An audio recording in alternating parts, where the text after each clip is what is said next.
I remember the silence, the kind of silence that hangs heavy in the air, like a fog you cannot breathe through. Um, yeah, that was the first thing that greeted me after death, or whatever this place is, this space where memory becomes the only thing left to touch. I am not speaking to you as a living man.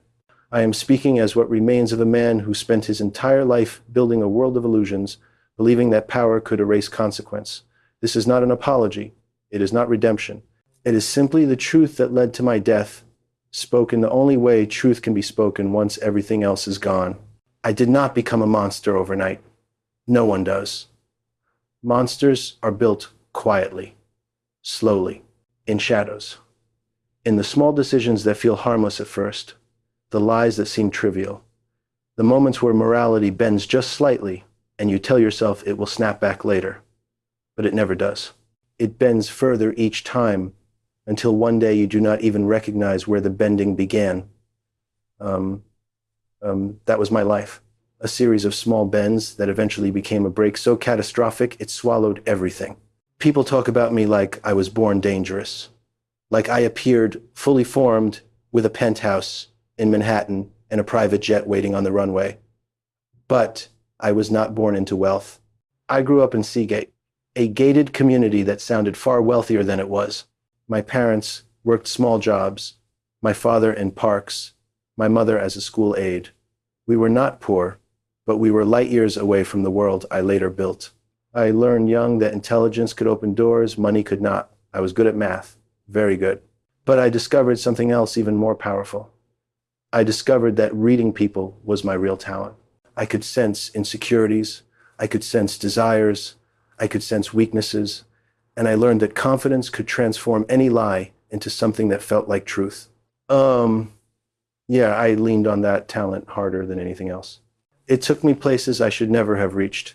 When I became a teacher at Dalton, that prestigious school on the Upper East Side, I thought I had made it. A boy from Seagate, standing in front of the children of Manhattan's elite. But even then, something inside me twisted. I wanted more. Respect was not enough.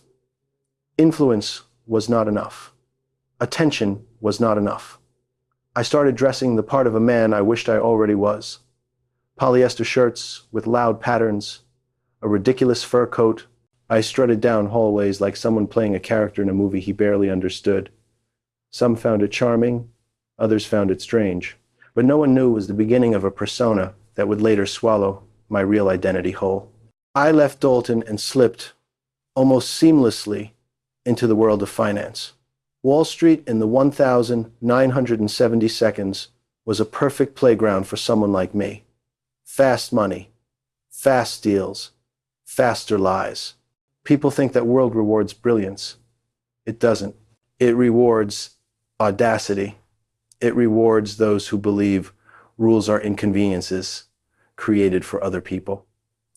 And I believed that very early. I learned to sell the dream of wealth with a confidence that made people forget to question details. I could make someone feel like I understood their soul in 30 seconds. I could make them trust me with everything in 2 minutes. And once they trusted me, I could twist them into any shape I needed. That is how the money came. And when the money came, doors opened even faster. People wonder how someone like me ended up surrounded by the rich, the powerful, the untouchable. Politicians, billionaires, royalty, men like Donald Trump who love proximity to wealth even when they pretended to be self-made. I watched them closely. I learned their flaws, their appetites, their fears. And I traded on those things. That was my real currency. Not dollars, not investments. Secrets. Secrets are far more valuable. And for a while, I convinced myself that collecting these secrets made me safe, made me untouchable. I built a world where the walls were lined with leverage, a world where the people who shook my hand also knew that if they ever tried to cut me off, I could cut deeper. Blackmail became the shadow beneath everything I touched, not always spoken aloud, but always there. A silent understanding between powerful men who feared exposure more than prison.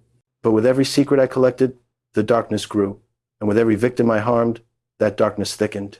It is easy to pretend innocence when you surround yourself with luxury. When you isolate yourself on private islands, When you hide behind wealth so large, it becomes a fortress. I created a fortress out of money, out of connections, out of lies. And inside that fortress, I heard girls who deserve protection, not exploitation. They were children. 14, 15, 16. Kids who needed help, who needed guidance, who needed stability. And instead they found me. I told myself they were willing. I told myself I was giving them opportunities. I told myself 1,000 lies that let me sleep at night. But here, in this space of silence where lies fall apart, I see them clearly. Their faces, their fear, their innocence. Every memory is a blade now. People ask why no one stopped me sooner. The truth is, they tried. Victims spoke. Police investigated. Journalists dug. But powerful men close to me protected themselves. And in protecting themselves, they protected me. The world looked away because the cost of looking closely was too high for too many. That plea deal in Florida was not the result of justice. It was the result of influence bending justice until it snapped in half. And Donald Trump, he played his role too. He surrounded himself with people like me because men like him thrive in worlds where accountability is optional. He once joked about me liking women on the younger side. A joke he pretended never happened once the spotlight returned. That was his pattern. Distance himself from the fire the moment it grows too hot. Pretend he barely knows the people he once praised. Trump ran from me the moment the world began paying attention, and I was no use to him anymore. By 2019, the world had changed, and the shadows I once hidden had grown thin. My arrest felt like a dream. One moment I was stepping off my private jet. The next, cold metal dug into my wrists.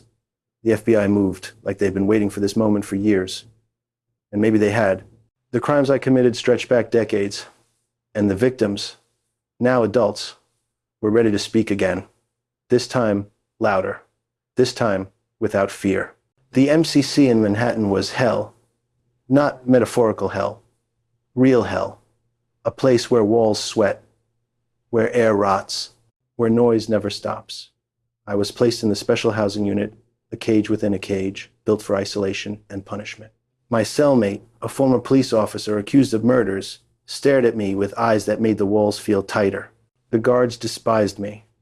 They made no secret of it. Every step I took felt like walking through hatred. I begged for bail.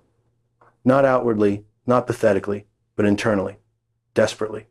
I believed the judge would bend. People had always bent for me. But this time, the judge looked at the evidence, at the victims, at the history, and he said no. The first real no of my life, my world cracked in that moment. A crack that grew louder every day I spent in that filthy cell. And then came the night of the bruising. The incident. The one people still argue about. They found me half-conscious. Marks on my neck. Confusion in my breath. Was it an attack from my cellmate? Was it self-harm? Was it manipulation? Even I am not sure anymore. Desperation twists memory. But I know one thing. It was the first time I truly tasted the idea of death. Not as a concept, but as a possibility. They placed me on suicide watch. Paper clothes. No privacy. Lights that never dimmed. Eyes on me constantly. It stripped away everything. Every ounce of dignity. Every illusion of strength. I slept on the floor. I stopped washing. I felt myself break in ways I never expected. When they took me off suicide watch, it felt like someone opening a door I knew I might walk through. But I didn't say anything. I didn't ask for help. Men like me do not ask for help. Narcissists do not admit fear. We weaponize silence, even against ourselves. My lawyers visited on August 8th. They talked about motions, evidence, future hearings. But I wasn't listening. I watched their faces instead. Their worry, their exhaustion, their fear that this was bigger than they could manage. And in that moment, I felt something I had never felt. I felt the inevitability of my own end. That was the day I wrote my will, the day I moved everything into a trust to prevent victims from touching my wealth. My final act of cruelty disguised as legality. A signature that said I would rather die than let them have even a fragment of justice.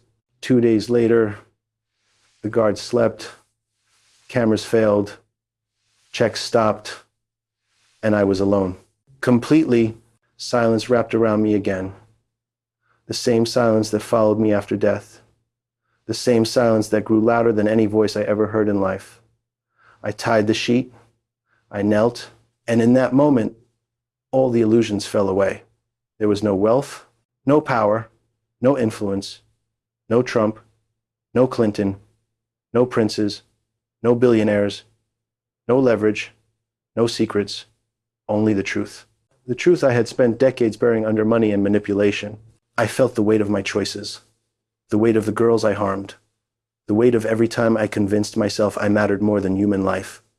And the weight crushed me long before the sheet tightened. People still debate what happened. Was I murdered, silenced, executed by powerful men terrified of exposure? But the truth is less dramatic, more pathetic, more human. I had been dying for years. Every crime was a step toward that cell. Every victim a nail in my coffin. The sheet did not kill me, my life did. Yeah, there was no redemption in these words, only acknowledgement. A final whisper into the void. My story ended in that cell. But the stories of the victims did not. They remain. They endure. Their pain echoes louder than my silence ever will. And if there is any pity in the world, let it belong to them, not to me.